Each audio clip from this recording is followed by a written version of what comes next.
मित्रांनो, माझे नाव राखी सोनोने. मी तुम्हाला भगवद्गीतेचे 18 अध्याय वाचून सांगत आहे.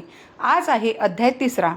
आजकालच्या धावपळीच्या आयुष्यात आपल्याला इतका वेळ नाही मिळत की आपण आपले ग्रंथ वाचू शकू. तर माझा हा एकच प्रयत्न आहे की मी तुम्हाला भगवद्गीतेचे विचार वाचून सांगते, जेणेकरून तुम्ही तुमचे काम सुरू असतानाही ते ऐकू शकता. जर तुम्हाला भगवद्गीतेच्या 18 अध्यायाच्या या प्रवासाचा आनंद घ्यायचा असेल तर चॅनलला सबस्क्राईब करा व व्हिडिओला तुमच्या मित्रपरिवाराला शेअर करा. तर चला आपल्या 18 अध्यायाच्या प्रवासाला सुरुवात करूया.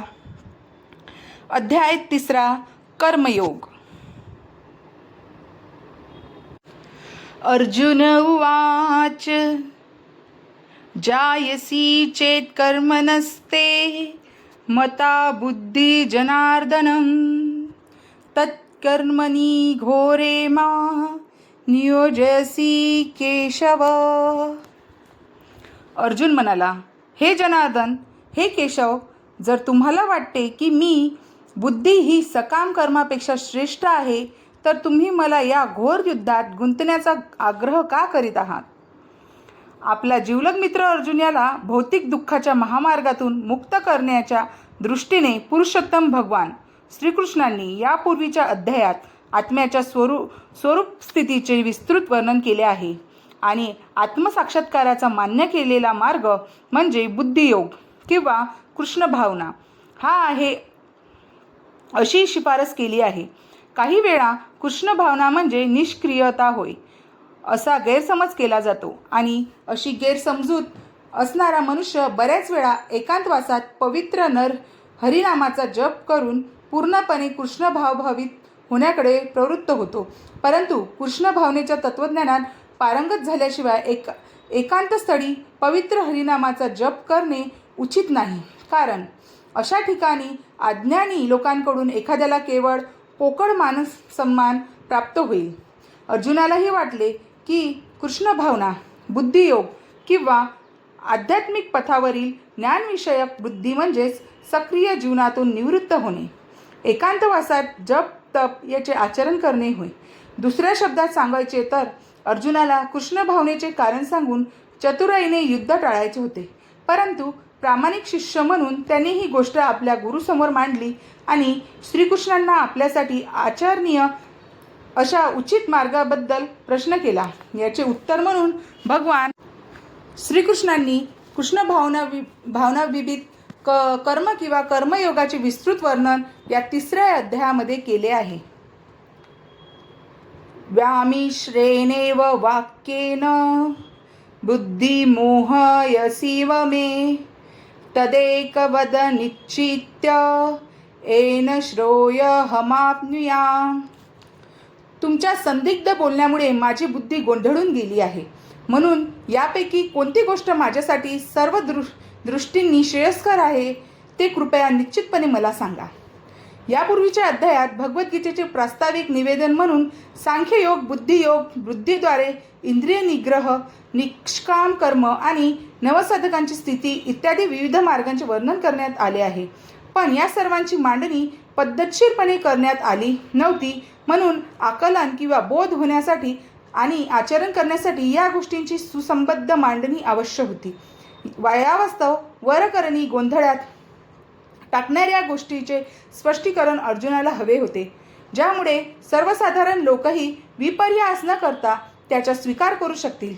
शब्दांची फसवणूक करून अर्जुनाला गोंधळात टाकावे हा जरी श्रीकृष्णांचा उद्देश नव्हता, तरी अर्जुनाला कृष्ण भावनेची पद्धती म्हणजे निष्क्रियता की सक्रिय सेवा आहे हे समजून शकले नाही. दुसऱ्या शब्दात सांगायचे झाल्यास गांभीर्याने आणि प्रामाणिकपणे भगवद्गीतेचे रहस्य समजून घेणाऱ्या सर्व विद्यार्थ्यांसाठी अर्जुन आपल्या प्रश्नांद्वारे कृष्ण भावनेचा मार्ग मोकळा करीत आहे. श्री भगवानुवाच लोकेस्मिद्विदिता निष्ठा पुरा प्रोक्ता मया नघ ज्ञानयोगेन साख्याना कर्मयोगेन योगिनाम. श्री भगवान म्हणाले, हे निष्पाप अर्जुना, मी यापूर्वीच सांगितले आहे की आत्मा साक्षात्कारासाठी प्रयत्न करणाऱ्या मनुष्याचे 2 वर्ग आहेत. काही जणांचा तात्विक तर्काद्वारे अर्थात ज्ञानयोगाद्वारे आणि इतरांचा भक्तिपूर्ण सेवेद्वारे आत्मसाक्षात्कारी होण्याकडे कल असतो. दुसऱ्या अध्यायातील 39व्या श्लोकामध्ये सांख्ययोग आणि कर्मयोग किंवा बुद्धियोग या दोन मार्गांचे वर्णन भगवंतांनी केले आहे आणि याच मार्गांचे अधिक स्पष्टीकरण भगवंतांनी या श्लोकामध्ये केले आहे. ज्या लोकांची तर्क करून प्रायोगिक ज्ञान आणि तत्त्वज्ञानाच्या सहाय्याने सर्व ज्ञान प्राप्त करण्याची प्रवृत्ती आहे, त्यांच्यासाठी सांख्ययोग किंवा आत्मा आणि प्रकृतीच्या स्वरूपाची पृथक्करणात्मक ज्ञान ही विषयवस्तू आहे. दुसऱ्या अध्यायातील 61व्या श्लोकामध्ये सांगितल्याप्रमाणे मनुष्याचा दुसरा वर्ग हा कृष्ण भावभाविक कर्म करणाऱ्याचा आहे. 39व्या श्लोकातही भगवंतांनी सांगितले आहे की बुद्धियोग किंवा कृष्ण भावनेच्या तत्वानुसार कर्म केल्याने मनुष्याची कर्मबंधनातून सुटका होऊ शकते. तसेच या पद्धतीमध्ये काहीच दोष नाही. याच तत्वांचे अधिक स्पष्टीकरण 61व्या श्लोकामध्येही असे करण्यात आले आहे की हा बुद्धियोग म्हणजे पूर्णपणे परमेश्वरावर विसंबून राहणे आणि या प्रकारे सर्व इंद्रियांना सहजपणे संयमित केले जाऊ शकते. म्हणून ज्याप्रमाणे धर्म आणि तत्वज्ञान दोन्ही परस्परावलंबी आहेत, त्याप्रमाणे दोन्ही प्रकारचे योगही परस्परपूरक आहेत. तत्वज्ञानाविरहित धर्म म्हणजे केवळ भावना आहे किंवा कधीकधी धर्मदत्ता आहे आणि धर्मविरहित तत्वज्ञान म्हणजे केवळ मानसिक कल्पना आहे. अंतिम ध्येय हे श्रीकृष्णच आहेत, कारण जे तत्वज्ञानी प्रामाणिकपणे परम सत्याच्या शोधात आहेत ते सुद्धा शेवटी कृष्ण भावनेचीच प्राप्ती करतात आणि हे सुद्धा भगवद्गीतेत सांगण्यात आले आहे. ही संपूर्ण पद्धती म्हणजे परमात्म्याच्या संबंधात असणारी आत्म्याची मूळ स्वरूप स्थिती जाणणे हीच आहे. तार्किक तत्वज्ञान ही एक अप्रत्यक्ष पद्धत आहे ज्याद्वारे मनुष्य यथावकाश कृष्ण भावनेकडे येऊ शकतो आणि दुसरी पद्धती म्हणजे प्रत्यक्षपणे कृष्ण भावनेमध्ये सर्व गोष्टी संबंधित पाहणे होय. या दोन्हींपैकी कृष्ण भावनेचा मार्ग हा अधिक चांगला आहे, कारण तत्वज्ञानात्मक प्रक्रियेने होणाऱ्या इंद्रियांच्या शुद्धीकरणावर हा मार्ग अवलंबून नाही. कृष्ण भावना हीच मुळी स्वतः शुद्धीकरण करणारी प्रक्रिया आहे. प्रत्यक्ष भक्तिमूळ पूर्ण सेवेद्वारे ही सहज तसे उदात्त आहे. न कर्मणामनारभ्यष्कर्म्य पुरुषोत्तृषुतेयः न च संन्यसनादेव सिद्धी समाधी गच्छति. केवळ कर्म न करण्याने मनुष्य कर्मबंधनातून मुक्त होऊ शकत नाही. तसेच केवळ संन्यासानेही मनुष्य सिद्धी प्राप्त करू शकत नाही.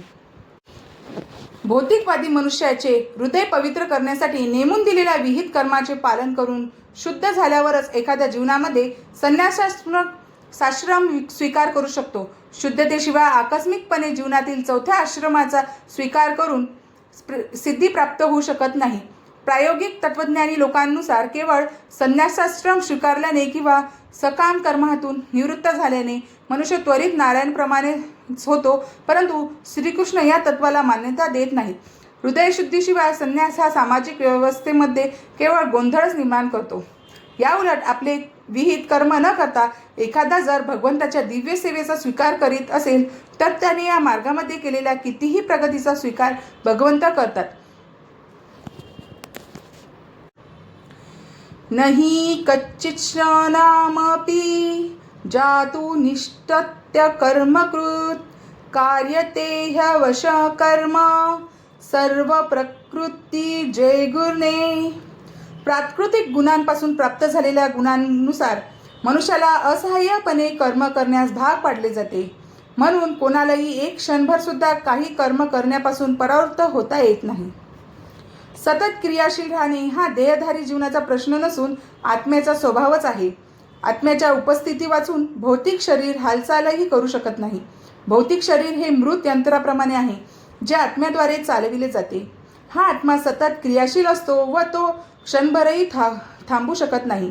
म्हणून आत्म्याला कृष्ण भावनाभावित सत्कर्मामध्ये संलग्न व्हावे लागते, नाहीतर तो मायेच्या आधिपत्याखाली चालणारे कार्य करण्यास प्रवृत्त होतो. भौतिक शक्तीच्या प्रभावाखाली आत्मा भौतिक गुणांची प्राप्ती करतो आणि अशा आकर्षणापासून आत्म्याचे शुद्धीकरण करण्याकरिता त्याला शास्त्रामध्ये सांगितलेल्या विहित कर्मामध्ये संलग्न करणे आवश्यक असते. पण जर आत्मा हा आपल्या स्वाभाविक कृष्ण भावनाभावित कर्मामध्ये मग्न झाला तर तो जे काही करतो ते त्याच्या कल्याणासाठीच असते. कर्मेंद्रियाणि संयम्य आस्ते मनसा स्मरण इंद्रियार्थाविमूढात्म्या मिथ्याचारस्य उच्यते. जो कर्मेंद्रिय संयमित करतो परंतु ज्याचे मन इंद्रिय विषयांचे चिंतन करीत आहे तो निश्चितपणे स्वतःची फसवणूक करतो आणि अशा मनुष्याला मिथ्याचारी म्हटले जाते. कृष्ण भावनेमध्ये कर्म करण्यास नकार देणारे अनेक मिथ्याचारी आहेत, जे कारण ध्यानस्थ असल्याचा देखावा करतात. वास्तविकपणे असे लोक आपल्या मनामध्ये इंद्रियोपयोगाचे चिंतन करीत असतात. असे ढोंगी लोक फाजील अनुयायांना फसविण्यासाठी शुष्क ब्रह्मज्ञानावर प्रवचनेही देखील पण या श्लोकामध्ये सांगितल्याप्रमाणे हे लुच्चेच असतात. इंद्रियतृप्तीकरिता मनुष्य आपल्या कुवतीप्रमाणे कोणत्याही आश्रमाचे पालन करू शकतो, पण जर त्याने त्या आश्रमांना अनुसरून असणाऱ्या नीतिनियमांचे पालन केले तर तो आपले जीवन शुद्ध करण्यामध्ये यथावकाश प्रगती करू शकतो. तथापि आपण योगी असल्याचा देखावा करतो, पण वास्तविकपणे इंद्रियोभोगांच्या विषयांच्या शोधात असतो. तो जरी तत्वज्ञानाबद्दल बोलत असला तरी त्याला लुच्चाच म्हटले जाते. ज्याच्या ज्ञानाला कवडी मात्रही किंमत नाही, कारण अशा पापी मनुष्याच्या ज्ञानाचे फळ भगवंताच्या मायाशक्तीद्वारे हिरावून घेतले जाते. अशा मिथ्याचारी व्यक्तीचे मन नेहमी अशुद्धच असते, म्हणून त्याच्या ध्यानाच्या दिखाव्याला कवडी मात्रही किंमत नाही. यस्तित्वेंद्रियाणि मनसा निम्यारभ्यते अर्जुन कर्मेंद्रिये कर्मयोगमसक्त विषमिष्यते. या उलट जर एखादी प्रामाणिक व्यक्ती मनाद्वारे इंद्रियांना संयमित करण्याचा प्रयत्न करीत असेल आणि आसक्ती न ठेवता कर्मयोगाचा प्रारंभ करीत असेल तर ती व्यक्ती अधिक श्रेष्ठ आहे. स्वेर अविचारी जीवन आणि इंद्रिय तृप्तीसाठी ढोंगी आत्म्यवादी होण्यापेक्षा मनुष्याने स्वतःचा व्यवसाय करीतच जीवनाच्या ध्येयाची प्राप्ती करीत राहणे हे कितीतरी पटीने उत्तम आहे. जीवनाचे वास्तविक श्रेय म्हणजे भवबंधनातून मुक्त होऊन भगवत मातात प्रवेश करणे होय. मुख्य स्वार्थ गती किंवा आत्मकल्याण श्री विष्णूंची प्राप्ती करण्यातच आहे. संपूर्ण वर्णाश्रम पद्धतीची व्यवस्थाच अशा रीतीने करण्यात आली आहे की ज्या योगे आपण श्री विष्णूंची प्राप्ती करू शकू. एखादा गृहस्थाश्रमी कृष्ण भावनेमध्ये नियमित सेवा करून श्री विष्णूंची प्राप्ती करू शकतो. आत्मसाक्षात्कार प्राप्तीसाठी शास्त्रांमध्ये सांगितल्याप्रमाणे मनुष्य संयमित जीवन व्यतीत करून आसक्ती न ठेवता आपला व्यवसाय करू शकतो आणि आध्यात्मिक प्रगतीही करू शकतो. जो प्रामाणिक मनुष्य या पद्धतीचे पालन करतो तो निष्पाप लोकांना फसविण्यासाठी दिखाऊ अध्यात्मवादाचा स्वीकार करणाऱ्या पाखंडी व्यक्तीपेक्षा अत्यंत चांगल्या स्थितीत आहे. केवळ उदरनिर्वाहाकरिता ध्यान करणाऱ्या भोंदू योगीपेक्षा रस्त्यावर झाडू मारणारा प्रामाणिक झाडूवाला कितीतरी पटीने श्रेष्ठ आहे. नियत कुरु कर्मत्व कर्म जायो ह्या कर्मणं शरीर यात्रा पिच्यतेन प्रसिद्धेने कर्मण. तुझे नियत कर्म तू कर, कारण नियत कर्म करणे हे कर्म न करण्यापेक्षा श्रेष्ठ आहे. कर्म केल्या वाचून मनुष्य आपल्या शरीराचाही निर्वाह करू शकत नाही. असे पुष्कळ भोंदू योगी आहेत जे स्वतः उच्चकुलीन असल्याचे दर्शवितात. आध्यात्मिक जीवनातील प्रगतीकरिता आपण सर्वस्वाचा त्याग केल्याचा दिखावा करणारे अनेक मोठमोठे व्यावसायिकही आहेत. अर्जुनानेही मिथ्याचारी व्हावे अशी श्रीकृष्णांची इच्छा नव्हती. या उलट श्रीकृष्णांची इच्छा होती की अर्जुनाने क्षत्रियांसाठी सांगण्यात आलेले नियत कर्म करावे. अर्जुन हा गृहस्थ आणि सेनापती होता, म्हणून त्याने गृहस्थ व सेनापती राहूनच क्षत्रियांसाठी सांगण्यात आलेल्या धार्मिक कर्तव्याचे पालन करणे हे त्याच्यासाठी हितकारक होते. अशा प्रकारचे कर्तव्य पालन भौतिकवादी मनुष्याचे हृदय क्रमशः शुद्ध करून त्यांची भौतिक दोषातून मुक्तता करणे. उदरनिर्वाहाकरिता तथाकथित त्याग करण्याला भगवंतांनी तसेच कोणत्या शास्त्रानेही कधीच मान्यता दिली नाही. सरतेशेवटी प्रत्येकाला आत्मा आणि शरीर एकत्र ठेवण्यासाठी काहीतरी कर्म करावेच लागते. भौतिक प्रवृत्तीपासून शुद्धीकरण वाचून लहरी खातर कर्मत्याग करणे उचित नाही. भौतिक जगात असणाऱ्या प्रत्येक व्यक्तीमध्ये प्रभुत्व गाजविण्याची मलिन प्रवृत्ती निश्चितच असते. किंवा दुसऱ्या शब्दात सांगावयाचे झाल्यास इंद्रिय तृप्ती करण्याची मलिन प्रवृत्ती ही असतेच. अशा दूषित प्रवृत्ती नाहीशा करणे आवश्यक आहे. नियत कर्माद्वारे असे केल्या वाचून मनुष्याने कर्मसन्यास घेऊन दुसऱ्यांच्या जीवावर राहून तथाकथित अध्यात्मवादी होण्याचा कधीही प्रयत्न करू नये. यज्ञार्थत कर्मणोऽन्यत्र लोकय कर्म बंधन तथर्थ कर्म कौन्तेय मुक्त सद्द समाचार. श्री विष्णू प्रीत्यर्थ यज्ञ म्हणून कर्म केले पाहिजे, नाहीतर कर्म हे या भौतिक जगामध्ये बंधनास कारणीभूत ठरते. म्हणून हे कोणतेया, तू आपल्या नियत कर्माचे पालन श्री विष्णूच्या संतोषार्थ कर आणि या प्रकारे तू नेहमी कर्मबंधनातून मुक्त राहशील.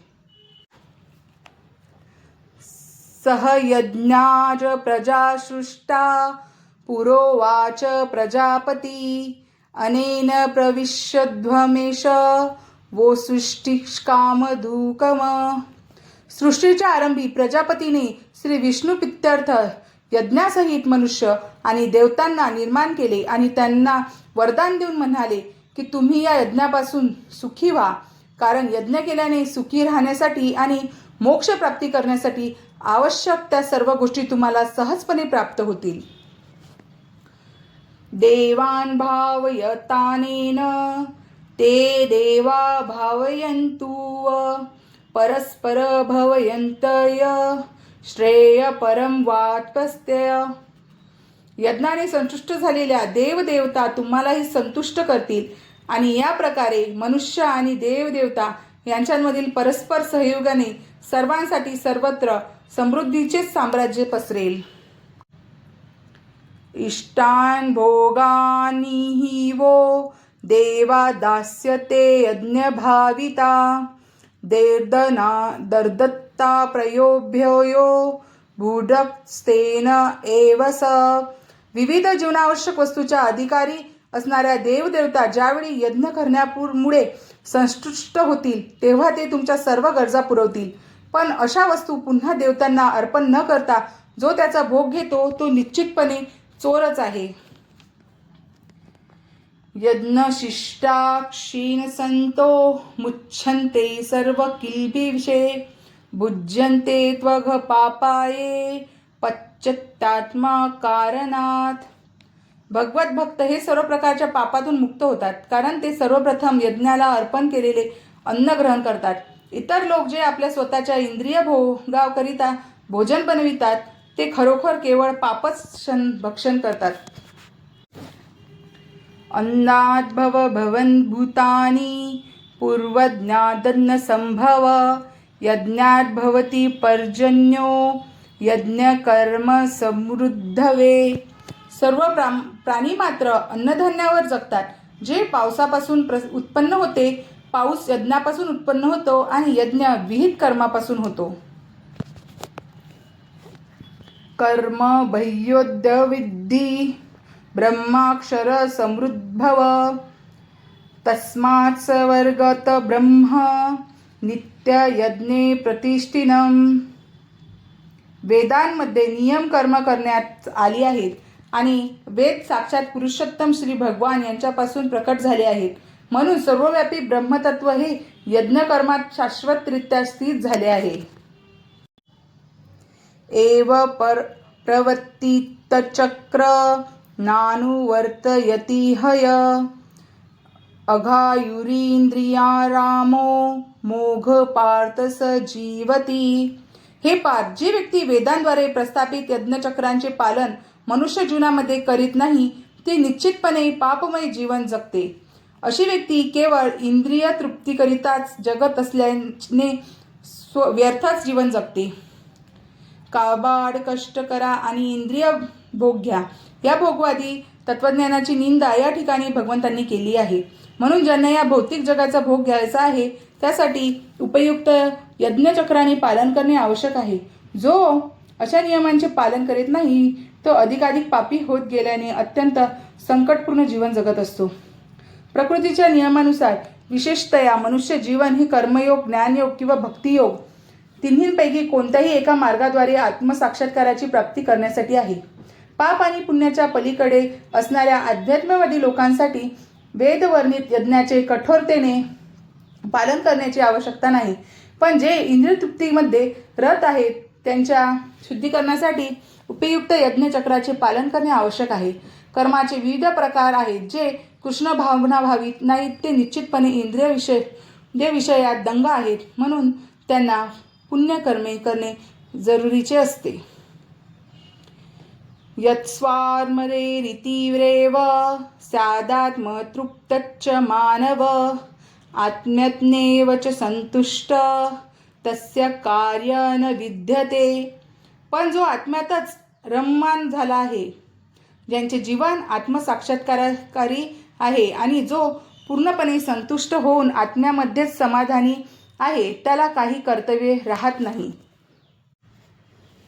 जो मनुष्य पूर्णपणे कृष्ण भावनाभावित असून आपल्या कृष्ण भावनाभावित कर्मामध्ये संतुष्ट आहे, त्याला इतर काही कर्तव्य करायचे राहत नाही. जो कृष्ण भावनाभावित असल्यामुळे हजारो यज्ञ केल्याने हृदयातील धुतली जाणारी अशुद्ध मलिनता त्याच्या हृदयातून तात्काळ धुतली जाते.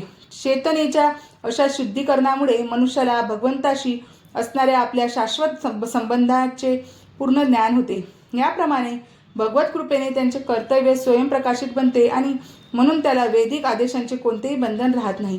अशा कृष्ण भावनाभावित मनुष्य भौतिक कर्मात कधीच रममाण होत नाही आणि मदिराक्षी आणि इतर लोभनांमध्येही तो कधीच आनंद प्राप्त करीत नाही. नैव तस्य कृतेनार्थो नाकृतेह कच्चन न चाह्य सर्वभूतेषु कच्चिदर्थ व्यपाश्रय. आत्मसाक्षात्कारी मनुष्याला आपले विहीन कर्म करून कोणताही हेतू प्राप्त करायचा नसतो. तसेच या प्रकारचे कर्म न करण्याचेही त्याला काही कारण नसते. त्याचबरोबर इतर प्राणीमात्रांवर अवलंबून राहण्याचीही त्याला काही आवश्यकता नसते. आत्मसाक्षात्कारी मनुष्याला केवळ कृष्ण भावनाभावित कर्माशिवाय इतर कोणतेही विहित कर्म करण्याचे बंधन नसू शकत नाही. पुढील श्लोकामध्ये स्पष्ट केल्याप्रमाणे कृष्ण भावना म्हणजे निष्क्रियता नव्हे. कृष्ण भावनाभावित मनुष्य अथवा देवता कोणताही आश्रय घेत नाही. तो कृष्ण भावनेमध्ये जे काही करतो ते कर्तव्य पालन करण्यासाठी पुरेसे असते. तस्मादसक्त सतत कार्यकर्म समाचर आसक्तो ह्याचरत कर्म परमांतो पुरुषः. म्हणून कर्मफलांवर आसक्ती न ठेवता मनुष्याने कर्तव्य म्हणून कर्म केले पाहिजे, कारण अनासक्त होऊन कर्म केल्याने त्याला परमेश्वर प्राप्ती होते. भक्तांसाठी पुरुषोत्तम श्री भगवान सर्वात श्रेष्ठ आहेत, तर निर्विशेषवाद्यांसाठी मोक्ष किंवा मुक्ती सर्वात श्रेष्ठ आहे. म्हणून जो मनुष्य योग्य मार्गदर्शनाखाली कर्मफळावर आसक्ती न ठेवता श्रीकृष्णाप्रित्यर्थ किंवा कृष्ण भावनाभावित कर्म करीत असतो, तो निश्चितच जीवनाच्या सर्वश्रेष्ठ ध्येया प्रगती करीत असतो. कृष्णक्षेत्राच्या युद्धामध्ये अर्जुनाला श्रीकृष्णप्रित्यर्थ युद्ध करण्यास सांगण्यात आले, कारण त्याने युद्ध करावे अशी श्रीकृष्णांची इच्छा होती. सज्जन किंवा अहिंसक असे ही वैयक्तिक आसक्तीची बाब आहे, परंतु परमेश्वरासाठी कर्म करणे म्हणजेच फळांची अपेक्षा न ठेवता कर्म करणे होय. पुरुषोत्तम भगवान श्रीकृष्णांनी सांगितलेले कर्म म्हणजे सर्वोच्च दर्जाचे परिपूर्ण कर्म होय. कर्मणेव हि संहिस्तिगमा स्थिता जनकादय लोकसंग्रहमेवापि संपश्यकं चतुर्महसी. जनक आदी राजांनी केवळ नियत कर्म करून सिद्धी प्राप्त केली, म्हणून एकंदर सामान्य लोकांना शिकविण्याकरिता तू आपले कर्म केले पाहिजे. जनकासारखे सर्व राजे आत्मसाक्षात्कारी जीवन होते, म्हणून देवोक्त कर्माचे पालन करण्याचे त्यांना बंधन नव्हते. तरीसुद्धा सामान्य लोकांना केवळ उदाहरण घालून देण्याकरिता त्यांनी सर्व विहित कर्माचे आचरण केले. जनक राजा हे सीतादेवीचे पिता आणि भगवान श्रीरामांचे सासरे होते. भगवान त्याचे महान भक्त असल्यामुळे ते दिव्य आध्यात्मिक स्थितीत स्थित होते, परंतु ते मिथिलेचे राजा असल्यामुळे त्यांना आपल्या प्रजेला विहित कर्म कसे करावे याचे शिक्षण द्यायचे होते. भगवान श्रीकृष्ण आणि त्यांचा नित्य सखा अर्जुन यांना कुरुक्षेत्राच्या युद्धामध्ये लढण्याची आवश्यकता नव्हती, पण त्यांनी युद्ध केलेच कारण त्यांना सामान्य लोकांना हे शिकवायचे होते की ज्या ठिकाणी चांगला प्रतिवाद विफल होतो तेव्हा हिंसेचीही आवश्यकता असते. कुरुक्षेत्राच्या युद्धापूर्वी स्वतः भगवंतांनीही युद्ध टाळण्यासाठी सर्व प्रकारे प्रयत्न केले होते, पण विपक्ष युद्ध करण्यासाठी निश्चयी होता. वास्तव अशा योग्य कारणासाठी युद्धाची आवश्यकता असतेच. कृष्ण भावनेमध्ये स्थित असलेल्या व्यक्तीला जरी या जगाबद्दल यत्किंचितही आस्था नसली तरी तो लोकांनी कसे जीवन जगावे आणि कसे कर्म करावे हे त्यांना शिकविण्यासाठी कर्म करतो. कृष्ण भावनेतील अनुभवी व्यक्ती असे आचरण करू शकते की त्यामुळे इतर सर्वजण त्यांचे अनुसरण करतात. याचेच वर्णन पुढील श्लोकात करण्यात आले आहे. यद्यदाचरति श्रेष्ठस्त तद्देवेतरो जनहर सत्यात्म प्राण कुरुते लोकस्तदुतु वर्तते. श्रेष्ठ व्यक्ती जे जे करते त्याचे अनुसरण सामान्यजन करतात. आपल्या अनुसरणीय कृत्यांनी ती जे जे आदर्श घालून देते त्यानुसार सारे जग कार्य करते.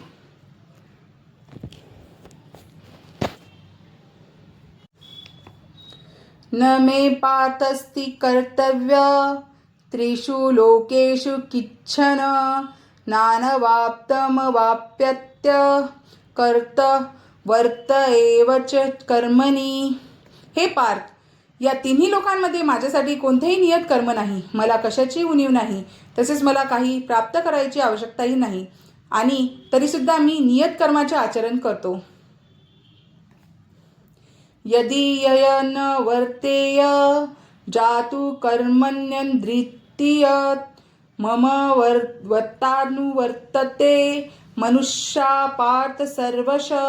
कारण जर मी नियत कर्माचे पालन काळजीपूर्वक केले नाही तर हे पार्थ सर्व लोक निश्चितच माझ्या मार्गाचे अनुसरण करतील.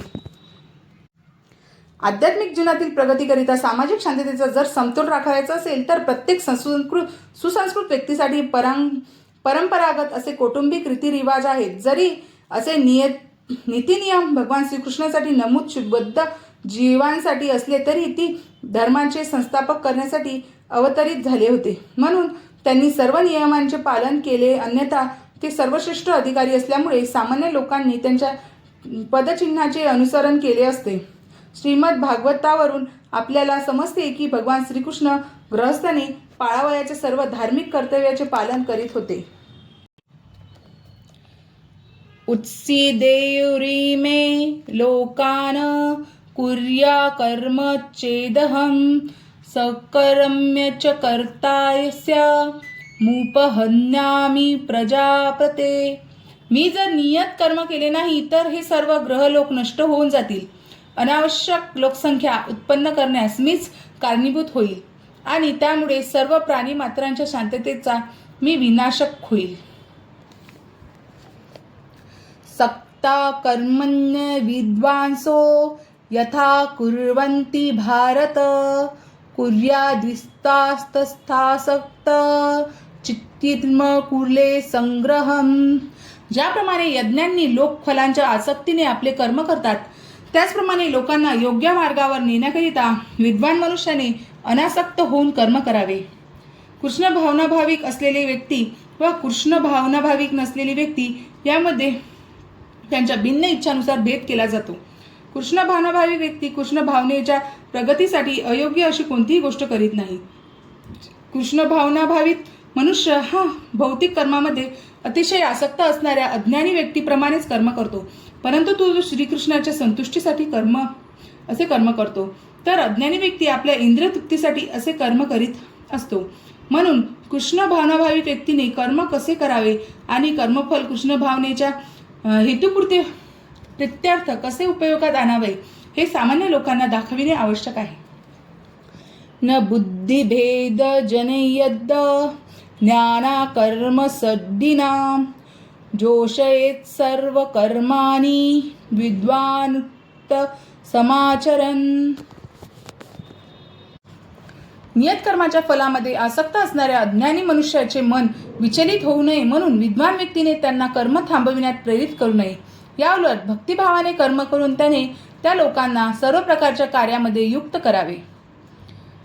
वेदेच्च सर्वेरहमेव वेद हाच सर्व वैदिक कर्मकांडाचा अंतिम उद्देश आहे. सर्व कर्मकांडे सर्व प्रकारचे यज्ञ भौतिक कार्याविषयीचे संपूर्ण मार्गदर्शनासहित जे काही वेदांमध्ये आहे त्यांचा सर्वांचा उद्देश जीवनाचे अंतिम ध्येय भगवान श्रीकृष्ण यांना जाणून घेणे हा आहे. बद्ध जीव इंद्रिय तृप्तीच्या पलीकडे काहीच जाणीव नसल्यामुळे ते त्याच उद्देशाने वेदाज्ञ करतात, परंतु वैदिक कर्मकांडाद्वारे नियमित इंद्रिय तृप्ती आणि सकाम कर्मामुळे मनुष्य क्रमशः कृष्ण भावनेप्रत उन्नत होतो. म्हणून कृष्ण भावनेतील आत्मसाक्षात्कारी मनुष्याने इतरांना त्यांच्या कर्मापासून विचलित करू नये किंवा त्याचा बुद्धिभेद करू नये. त्या सर्व कर्माचे फळ श्रीकृष्णाच्या सेवेमध्ये कसे अर्पण करता येते हे त्याने आपल्या आचरणाद्वारे दाखवून द्यावे. कृष्ण भावनाभावित विद्वान व्यक्तीने अशा प्रकारे आचरण करावे की ज्याद्वारे इंद्रियतृप्तीकरिता कर्म करणाऱ्या अज्ञानी व्यक्ती कर्म कसे करावे आणि आचरण कसे करावे हे जाणू शकेल. जरी अज्ञानी मनुष्याच्या कर्मात व्यत्यय आणावयाचा नसला तरी कृष्ण भावनेमध्ये अल्प प्रगती केलेला मनुष्य वेदोक्त कर्मकांडावर अवलंबून न राहता प्रत्यक्ष भगवंताच्या सेवेत संलग्न होऊ शकतो. अशा भाग्यशाली मनुष्याला वैदिक कर्मकांडाचे पालन करण्याची आवश्यकता नाही, कारण विहित कर्माचे पालन केल्यामुळे प्राप्त होणाऱ्या सर्व फळांची प्राप्ती त्याला प्रत्यक्ष कृष्ण भावनेद्वारा होऊ शकते. प्रकृते क्रियमाणानि गुणे कर्माणि सर्वश अखंडाविमूढात्मा कर्ता हमीति मन्यते. मिथ्या अहंकाराच्या प्रभावाने मोहित झालेला आत्मा स्वतःलाच कर्माचा कर्ता समजतो, पण वास्तविकपणे प्रकृतीच्या 3 गुणांसाठी कर्मे केली जातात. तत्त्वात्मिक्त महाबाहो गुणकर्म विभागयो गुणागुणेषु वर्तन्त इति मत्वान सज्जते. हे महाभाऊ अर्जुन, ज्याला परम तत्वाचे ज्ञान आहे तो इंद्रियामध्ये किंवा इंद्रियतृप्तीमध्ये रममान होत नाही, कारण तो भक्तिपूर्ण कर्म आणि सकाम कर्म यांच्यातील भेद उत्तम प्रकारे जाणतो. परमसत्याचे ज्ञान असणाऱ्या मनुष्य प्राकृतिक संगतीमुळे होणाऱ्या आपल्या विचित्र अवस्थेला जाणतो. तो जाणतो की आपण पुरुषोत्तम भगवान श्रीकृष्ण यांचे अंश आहोत आणि आपले स्थान भौतिक सृष्टीमध्ये असू नये, कारण स्वरूपात सद्दिच्छानंद भगवंताचे अंश आहोत आणि कोणत्या तरी कारणास्तव आपण सर्व जीवनाच्या भौतिक संकल्पनेमध्ये गुरफटलो गेलो आहोत. त्यांच्या विशुद्ध स्वरूपात त्याला आपली सर्व कर्मे पुरुषोत्तम भगवान श्रीकृष्णांच्या भक्तिमय सेवेमध्ये नियोजित करायची असतात. म्हणून तो स्वतःला कृष्ण भावनाभावित कर्मामध्ये संलग्न करतो आणि अनुषंगिक व अस्थायी असणाऱ्या भौतिक इंद्रियाच्या कर्मापासून तो स्वाभाविकपणेच अनासक्त होतो. तो जाणतो की आपले भौतिक बद्ध जीवन हे भगवंताच्या परम नियंत्रणाखाली आहे, म्हणून तो कोणत्याही प्रकारच्या भौतिक प्रतिक्रियामुळे विचलित होत नाही. सर्व प्रकारच्या भौतिक प्रतिक्रिया या आपल्याला भगवत कृपेमुळेच प्राप्त झाल्या आहेत असे तो मानतो. श्रीमद भगवताप्रमाणे जो परमसत्य ब्रह्म, परमात्मा, पुरुषोत्तम आणि श्री भगवान या 3 विविध स्वरूपांचा जाणतो त्याला तत्वविद म्हटले जाते, कारण त्याला परम सत्याशी संबंधित आपल्या वास्तविक स्थितीचे ज्ञान असते. प्रकृते गुण संबुद्धा सज्जते गुण कर्मसु तानस्कृत्स विदो मंदा नकृत्स विन्न विचालयेत. भौतिक प्रकृतीच्या गुणांनी मोहित झाल्यामुळे अज्ञानी लोक भौतिक कर्मात पूर्णपणे मग्न होतात आणि आसक्त होतात. मग असे कर्म करणाऱ्यांकडे ज्ञानाचा अभाव असल्यामुळे त्यांचे कर्म जरी कनिष्ठ असले तरी ज्ञानीजनांनी त्यांना विचलित करू नये. मयि सर्वाणि कर्माणि संन्यस्यात्म्यात् चेतसा निराशी निर्ममो भूत्वा युद्धस्य विगतज्वरः. म्हणून हे अर्जुन, माझ्या पूर्ण ज्ञानाने युक्त होऊन मला तुझी सर्व कर्मे समर्पित करून लाभोच्छ न ठेवता, स्वामित्वाचा दावा न करता आणि आलस्यरहित होऊन युद्ध कर. एमे मतमिद्द नित्य मनुतिष्ठन्ति मानवा श्रद्धावंतोऽनुसयुक्तो मुच्यतेऽपि कर्मभिः. जे कोणी माझ्या आदेशानुसार आपले कर्म करतात आणि या उपदेशांचे द्वेपरहित होऊन श्रद्धेने अनुसरण करतात ते सकाम कर्माच्या बंधनातून मुक्त होतात. पुरुषोत्तम भगवान श्रीकृष्णांचा उपदेश म्हणजे संपूर्ण वैदिक ज्ञानाचे सार आहे आणि म्हणून ते अपवादरहित शाश्वत सत्य आहे. ज्याप्रमाणे वेद शाश्वत आहेत त्याचप्रमाणे कृष्ण भावनेचेही सत्यही आवश्यक आहे. भगवंताचा द्वेष न करता मनुष्यांची या आदेशावरून दृढ श्रद्धा असली पाहिजे. भगवद्गीतेवर भाष्य लिहिलेले अनेक तत्त्वज्ञानी आहेत, पण त्यांची श्रीकृष्णावर श्रद्धा नाही. असे लोक सकाम कर्माच्या बंधनातून कधीच मुक्त होणार नाहीत. परंतु भगवंताच्या शाश्वत उपदेशांवर दृढ श्रद्धा असलेला सामान्य मनुष्य जरी असे आदेश पाळण्यात असमर्थ असला तरी तो कर्मबंधनातून मुक्त होतो. कृष्ण भावनेच्या प्रारंभी मनुष्य हा भगवंताच्या आदेशाचे पूर्णपणे पालन करू शकणार नाही. परंतु जो या सिद्धाला विरोध करीत नाही, पराभव आणि निराशा यांची चिंता न करता आपले कर्म प्रामाणिकपणे करतो, तो निश्चितपणे कृष्ण भावनेच्या विशुद्ध स्तराप्रत उन्नती करतो.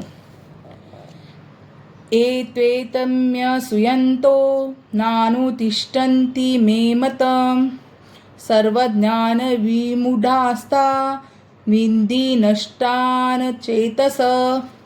परंतु जे द्वेषभावनेने या आदेशाची उपेक्षा करतात आणि त्यांचे पालन करीत नाहीत, त्यांना ज्ञानशून्य मूढ आणि सिद्धी प्राप्त करण्याच्या प्रयत्नात ते भ्रष्ट झालेले आहेत असे समजावे.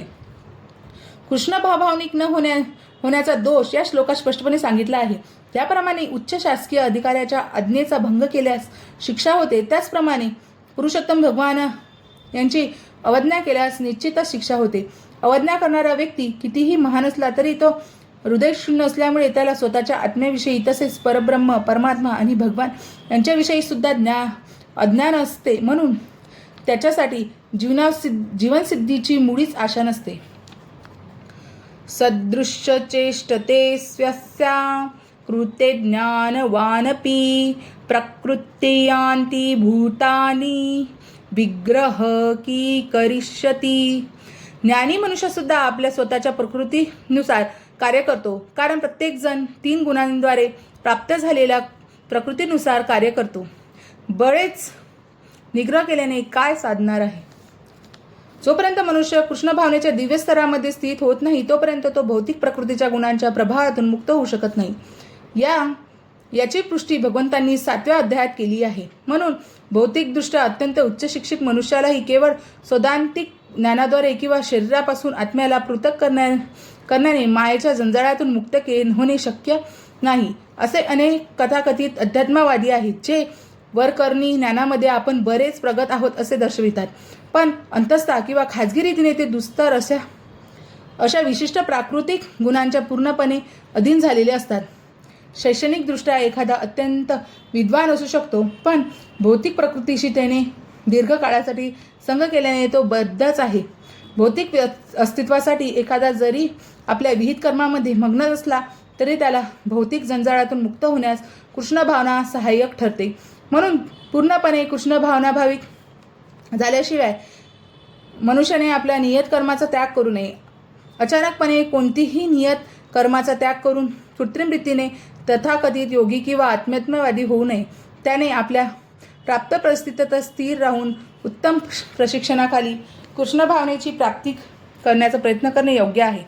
याप्रमाणे श्रीकृष्णाच्या मायाशक्तीच्या तावडीतून मुक्त होऊ शकतो. इंद्रियस्येंद्रियास्तोरे रागदोषे व्यवस्थितो तयोर्तवशमागच्छो तो सह्यस्य परिस्थिनो. इंद्रिय आणि इंद्रिय विषय यांच्याशी संबंधित आसक्ती आणि विरक्ती यांना नियंत्रित करण्यासाठी नियम आहेत. मनुष्याने अशा आसक्ती किंवा विरक्तीने प्रभावित होऊ नये, कारण आत्मा साक्षात्काराच्या मार्गात ते अडथळेच आहेत. श्रेयांस्ता धर्मे विगुणः परधर्मास्तु निष्ठितात् स्वधर्मे निधन श्रेयस्त परधर्मो भयावह. इतरांच्या कर्मांचे उत्तम रीतीने पालन करण्यापेक्षा स्वतःच्या नियत कर्माचे दोषयुक्त असले तरी पालन करणे अधिक श्रेयस्कर आहे. स्वतःचे कर्म करताना जरी एखाद्याचा विनाश झाला तरी दुसऱ्यांचे कर्म करण्यापेक्षा ते श्रेयस्कर आहे, कारण दुसऱ्यांच्या मार्गांचे अनुसरण करणे भयावह असते. अर्जुन उवाच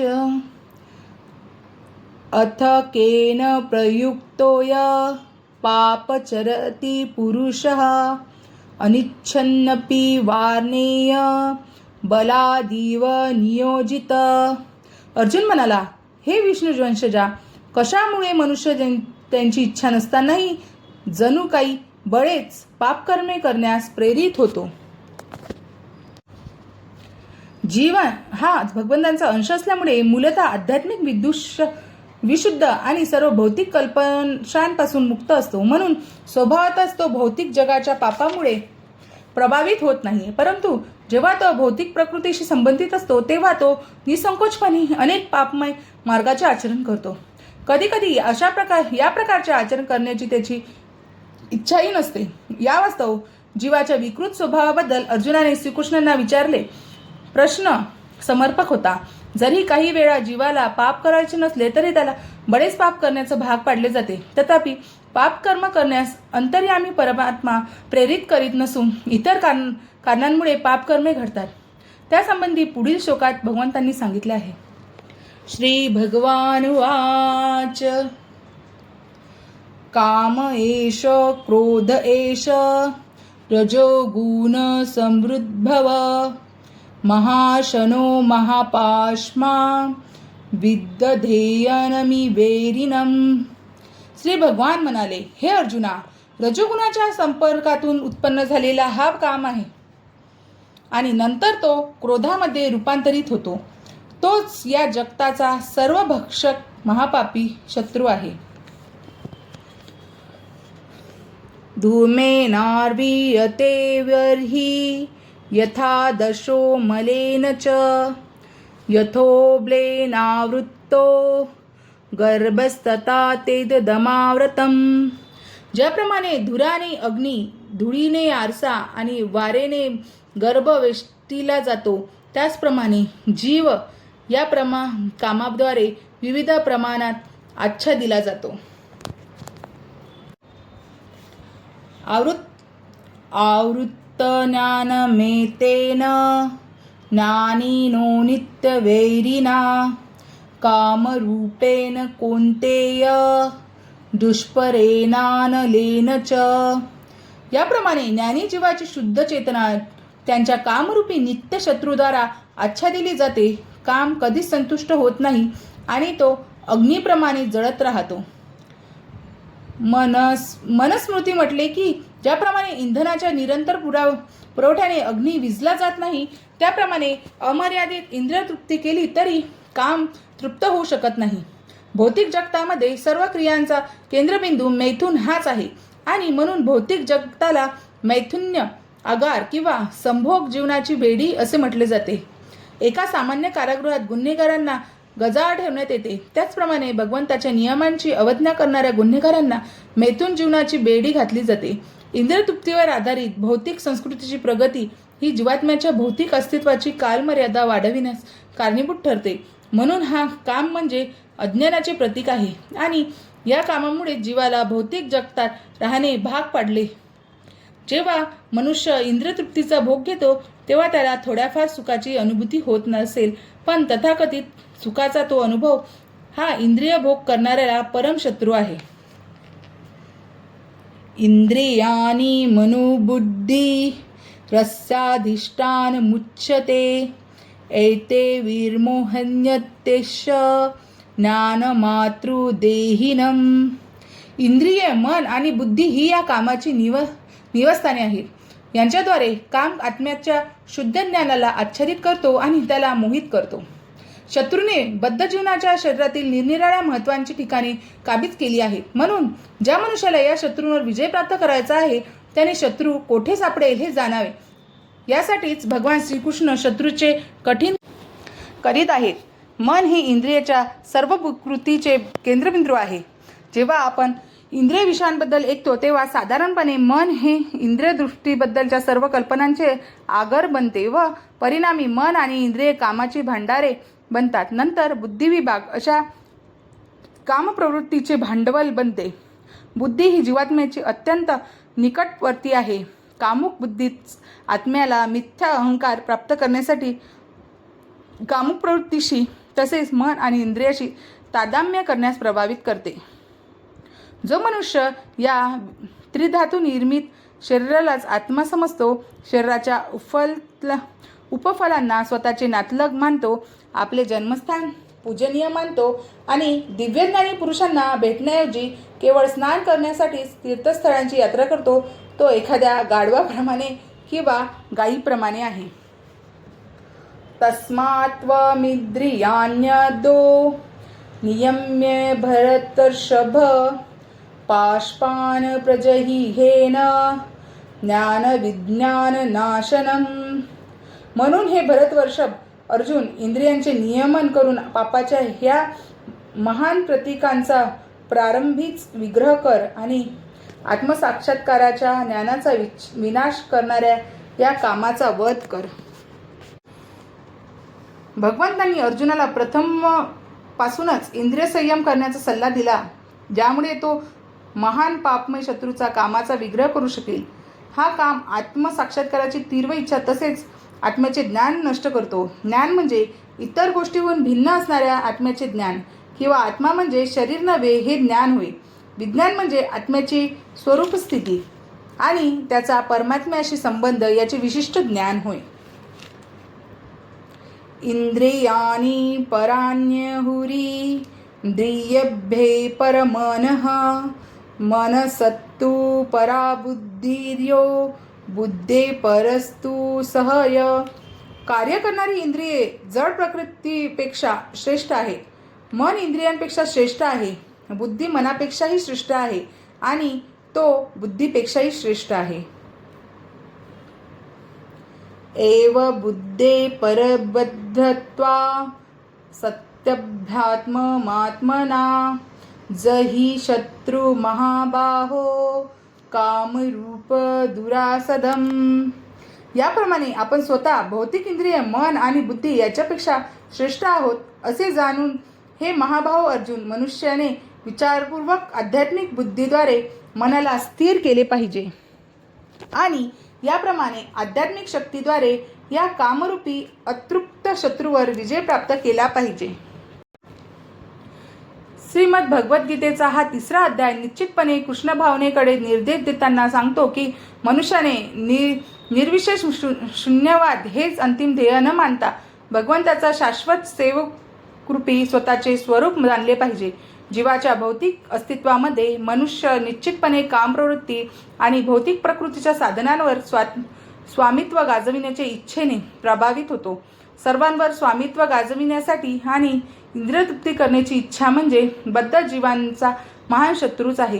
परंतु कृष्ण भावनेच्या बळावर मनुष्य भौतिक इंद्रिय, मन आणि बुद्धी नियंत्रित करू शकतो. आकस्मिकपणे मनुष्य आपल्या कर्तव्याचा आणि विहित कर्माचा त्याग करू शकत नाही. परंतु भौतिक इंद्रिये आणि मन यापासून प्रभावित न होता स्वतःच्या विशुद्ध स्वरूपावर स्थिर झालेल्या बुद्धीद्वारे क्रमशः कृष्ण भावनेचा विकास करून मनुष्य किंवा स्थितीमध्ये स्थिर होऊ शकतो. हेच या अध्यायाचे प्रमुख सार आहे.